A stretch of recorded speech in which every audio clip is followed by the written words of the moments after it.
Enabling two-factor authentication to FA on your Intrust bank account has an extra layer of security to protect your personal information. Follow these steps to set it up. Step 1. Log into your account. Visit the Intrust Bank website and log into your online banking account using your username and password. Step 2. Navigate to security settings. Make sure your information is protected first. Most people don't think about breaches until something actually happens to their accounts. Use SROC to monitor your accounts 24/7 and instantly alert you if your information appears in leaked databases online. It constantly checks billions of breach data points in the background. And considering how much personal information people keep online now, it's honestly worth having. Link in the description.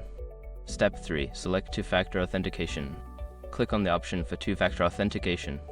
You may see a prompt explaining the benefits of 2FA. Read through the information and proceed to enable the feature. Step 4. Choose your authentication method. You will be prompted to select your preferred method for receiving the second factor. This could be via SMS, email, or an authentication app. Choose the method that suits you best and follow the instructions to set it up. Step 5. Confirm and save changes. After selecting your authentication method, you may need to verify it by entering a code sent to your chosen method. Once verified, make sure to save your changes to complete the setup. By following these steps, you can successfully enable two-factor authentication on your Intrust bank account, enhancing your security and protecting your financial information.